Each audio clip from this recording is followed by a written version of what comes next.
Hello friends, स्वागत है आपका करियर प्लेटफॉर्म में। और यहाँ पे एक नई रिक्रूटमेंट वैकेंसी लेके मैं आ गया हूँ आपके सामने। जैसा कि एमटीएस का नाम जानते हैं, मल्टीटास्किंग स्टाफ की यहाँ पे नॉन टेक्निकल पोस्ट होती है और इसी में हवलदार की भी पोस्ट आती है। ठीक है, तो इसकी वैकेंसी आपको लेटेस्ट में देखने को मिलेगी। देखिए, आप सोच रहे होंगे अभी एमटीएस की आई थी, लेकिन आई थी एमटीएस की वैकेंसी वो जनवरी में आई थी। ठीक है, यहाँ पे जो नोटिफिकेशन लास्ट आया था 18 जनवरी को आया था और टोटल 12,523 पोस्ट पर वैकेंसी आई थी, जिसमें से 11,994 आपकी एमटीएस की थी और रिमेनिंग 529 हवलदार की थी। लेकिन अभी आपको जून मंथ में फिर आपको जो वैकेंसी देखने को मिलेगी, तो सारी डेट्स बताने वाला हूं, कब जून के फर्स्ट वीक में या सेकंड वीक में एग्जैक्ट डेट आ चुकी है कब आपकी वैकेंसी आएगी। साथ ही साथ आप मैं बात करने वाला हूं एज क्या होती है, एज रिलैक्सेशन किस कैटेगरीज को मिलते हैं, कितनी फीस होती है, क्या सिलेक्शन प्रोसीजर है, कैसे मतलब कि इसमें 2 पेपर होते हैं, दोनों पेपर क्वालिफाई करना जरूरी है कि एक ही पेपर क्वालिफाई करना जरूरी है, ये भी काफ़ी इंपॉर्टेंट चीज़ हो जाती है। ठीक है, कौन सा अपीयरिंग से पेपर है, सिर्फ क्वालिफाइंग है, कौन सा अच्छा नंबर लाना है, सब कुछ डिस्कस करेंगे। ठीक है, देखिए इसमें क्या है ना, हाइट और आपकी वेट भी लगता है और चेस्ट भी लगता है, तो सिर्फ हवलदार पोस्ट के लिए होती है। ठीक है, चलिए स्टार्ट करते हैं। यहाँ पे जो एमटीएस मल्टीटास्किंग नॉन टेक्निकल यहाँ पे स्टाफ है हवलदार की, जिसमें सीबीआईसी एंड सीबीएन की पोस्ट होती है। ठीक है, टायर 1 की यहाँ पे पेपर की हम बात करने वाले हैं। एज जो है 18 मिनिमम मांगा जाता है, मैक्सिमम 25 से 27 साल, जिसमें से 18 से 25 आपका एमटीएस में, 18 से 27 हवलदार में।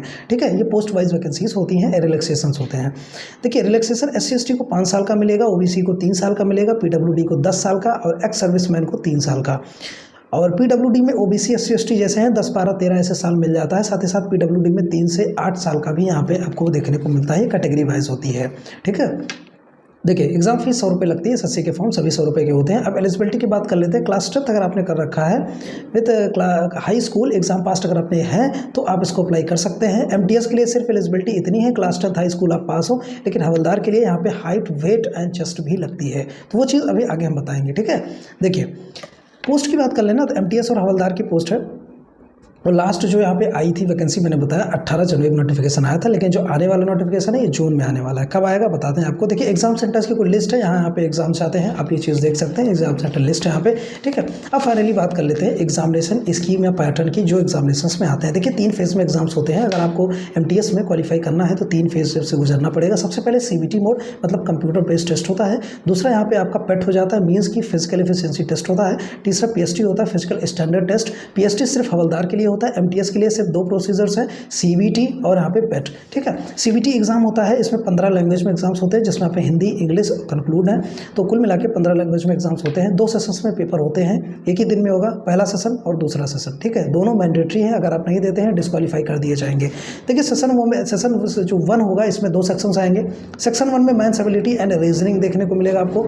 20 क्वेश्चन होते हैं 60 मार्क्स के, और जो रीजनिंग है वो भी 20 क्वेश्चन 60 मार्क्स के। ठीक है, टोटल ओवरऑल 45 मिनट मिलेगा आपको करने के लिए। 60 मिनट जो PWD वाले हैं उनको यहाँ पे मिल जाता है। ठीक है, देखिए सेक्शन 2 की बात करें तो इसमें सेक्शन 1 एंड सेक्शन 2 2 चीज़ें हैं। सेक्शन 1 जिसमें जनरल अवेयरनेस होता है, 25 क्वेश्चन आपको देखने को मिलेंगे और जो कि 60 मार्क्स के होंगे, 75 मार्क्स के होंगे। और जो सेकंड यहाँ पे सेक्शन होगा वो इंग्लिश लैंग्वेज एंड कॉम्प्रिहेंशन होने वाला है। ठीक है, तो ये 25 क्वेश्चन 75 मार्क्स के होने वाले हैं। ठीक है, मतलब कि एक क्वेश्चन 3 मार्क्स का यहाँ पे होता है। साथ ही साथ 45 मिनट यहाँ पे समय मिलने वाला, 60 मिनट जो कि डिसेबल है उनको मिल जाएगा।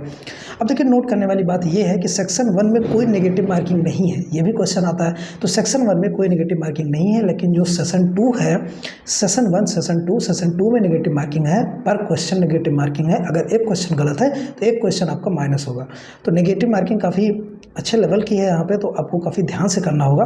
और ओवरऑल अगर हम बात करें जो फोकस होगा यहाँ पे सिलेक्शन क्राइटेरिया का, वो सेशन 2 ही होने वाला है, ये भी ध्यान में रखना आपको। ठीक है, अभी और भी हम सिलेक्शन प्रोसीजर आपको बताने वाले हैं। दूसरी चीज़, SSC के पेपर्स कई शिफ्ट में होते हैं, इस वजह से यहाँ पे नॉर्मलाइजेशन देखने को आपको मिल जाएगा। इसी के बेसिस पे मेरिट एंड कट ऑफ बनता है। अब देखिए पेट की बात कर लें। पहला CBT आपने अगर आप पास कर लिया है बहुत अच्छी बात है। अब आप पेट में चलिए, मतलब फिजिकल एफिशिएंसी टेस्ट। इसमें जो मेल्स हैं इसमें 1600 मिनट आपको 1600 मीटर्स चलना है 15 मिनट में मेल को, फीमेल को 1 किलोमीटर 20 मिनट में। ये जो है पेट हो गया, सिर्फ MTS वालों के लिए है। हवलदार को देना ही देना है, लेकिन हवलदार को एक और टेस्ट देना पड़ता है जो कि PST होता है। PST में फिजिकल स्टैंडर्ड टेस्ट। देखिए इसमें क्या है कि मेल की हाइट चेक किया जाएगा जो कि 157.5 सेंटीमीटर होना चाहिए, फीमेल की हाइट 152 सेंटीमीटर होना चाहिए। चेस्ट अगर मेल की बात करें 81 सेंटीमीटर होता है। फीमेल में वेट चेक किया जाता है, चेस्ट नहीं चेक किया जाता, तो वेट जो है 48 kg मिनिमम होना ही होना चाहिए। अब देखिए सिलेक्शन मोड आपको बता देते हैं, सिलेक्शन कैसे होगा एक्चुअल में। ठीक है, अभी तक आपने जान लिया कैसे कैसे पेपर्स हो रहे हैं, लेकिन उसके बेसिस पे जो पेपर्स हो रहे हैं उस पर कैसे सिलेक्शन होगा। सबसे पहले देखिए, पहले सेशन 1 आपको पास करना है, जब आप पास कर लेंगे तो आपका जो सेशन 2 है उसका परफॉर्मेंस देखा जाएगा। पेपर तो एक साथ ही हो रहे हैं दोनों। अगर आपने सेशन 1 पास कर रखा है तभी आपका सेशन 2 का परफॉर्मेंस देखा जाएगा। अगर आप सेशन 1 में पास नहीं हैं तो आपका जो है परफॉर्मेंस पार्ट मीन्स सेशन 2 नहीं देखा जाएगा। ठीक है, तो इसलिए आपको सेशन 1 क्वालिफाइंग इन नेचर है तो उसको पास करना ज़रूरी हो जाता है। ठीक है, अब देखिए मिनिमम क्वालिफाइंग मार्क्स अगर हम दोनों सेशंस की बात कर लें, जो मिनिमम मार्क्स चाहिए तो उसमें जो है आपके जो अनरिजर्व कैटेगरीज है उसको 30% लाना है, ओबीसी ईडब्ल्यूएस को 25%, अदर जो कैटेगरीज है उनको 20%। ठीक है, ये तो मिनिमम एलिजिबिलिटी हो गई। लेकिन अगर आपको मेरिट में कट ऑफ में आना है तो जो सेशन 2 है उसमें काफ़ी अच्छा नंबर लेके आना पड़ेगा, तभी मेरिट और कट ऑफ में आप हो पाओगे। ठीक है, शॉर्ट लिस्टिंग की अगर हम बात करें कैसे शॉर्ट लिस्ट करेंगे, तो शॉर्ट लिस्टिंग सेशन 2 के बेस पर होगी, इसी पे मेरिट बनेगी। ये एमटीएस में है, एमटीएस में जो शॉर्ट लिस्टिंग सेशन 2 के बेस पर बनेगी, जैसे मैंने बताया जो नेगेटिव मार्किंग वाला बेस था उस पर बनेगी, एमटीएस में होगा। हवलदार में अगर बात करें जो शॉर्ट लिस्टिंग है वो 1:5 में होगी। कहने का मतलब 1:5 मतलब अगर एक वैकेंसी है तो कैंडिडेट्स यहाँ पे 5 हैं, मतलब अगर यहाँ पे 500 वैकेंसी है तो 5 गुना कर दो 2500, यहाँ पे 2500 कैंडिडेट्स को लिया जाएगा। ये कैंडिडेट्स को 2500 कहाँ से लिया जाएगा, सेशन 2 के बेस पे यहाँ पे लिया जाएगा, जो सेशन 2 में सेशन 1 पास करके आए हैं। ठीक है, समझ गए, आगे चलते हैं। देखिए इसमें पीईटी पीएसटी, जो पीईटी और पीएसटी है ये after session 2 exam normalisation merit बनेगी, ज़्यादा नंबर वाले यहाँ पे छटेंगे। ठीक है, वही और वही क्रम में चलेगा, जिसका ज़्यादा मेरिट है जिसका ज़्यादा नंबर है वो और वही क्रम में ऊपर रहेगा, नहीं तो सब नीचे चलते चले जाएंगे। ठीक है, तो यहाँ पे 1:5 में लिया जाएगा हवलदार में, और एमटीएस का मैंने बता ही दिया। देखिए फोकस, जो मेन फोकस यहाँ पे होने वाला है वो सेशन 2 ही होने वाला है, मैं शुरू से कह रहा हूँ आपको, क्योंकि वही मेन फोकस है। सेशन 1 तो यहाँ पे क्वालिफाइंग नेचर है, सेशन 2 मेन फोकस है, उसी में अच्छा नंबर आपको लेके आना है। उसके सिलेबस मैंने डिस्कस किया। देखिए इन डिटेल सिलेबस चाहिए ना, कमेंट करिए, टेलीग्राम में जाइए, वहाँ कल कमेंट करिए, मैं इन डिटेल सिलेबस जीएस और जो जीके साथ ही साथ इंग्लिश मैथ रीजनिंग सब कुछ वहाँ पर डाल दूंगा। देखिए अगर मान लीजिए टाई हो गया, किसी का सेम नंबर आ गया, सब कुछ करने के बाद क्या करेंगे इसमें, देखिए इसमें क्या प्रोसीजर है। सबसे पहले मार्क्स इन जीके मतलब कि जनरल अवेयरनेस में जिसका ज़्यादा नंबर है उसको लिया जाएगा। मान लीजिए जनरल अवेयरनेस में भी टाई कर जाता नंबर, मतलब टाई करने का मतलब ये होता है ना सेम नंबर आ जाना, तो यहाँ पे टोटल मार्क्स इन सेशन 1 में जो नंबर है उसमें जिसका ज़्यादा है उसको लिया जाएगा। वहाँ से भी बात नहीं बनती है तो डेट ऑफ बर्थ देखा जाएगा, उस जो बड़ा होगा उसको प्रेफरेंस मिलेगी। वहाँ से भी बात नहीं बनती है तो नाम का ऑर्डर, मतलब जैसे अगर ए नाम वालों को पहले, उसके बाद बी सी डी ऐसे लिया जाएगा। ठीक है, तो ये चीज़ यहाँ पे एक्चुअल में हो गई। अब बात आती है भाई साहब कि कब इसके फॉर्म आपको देखने को मिलेंगे।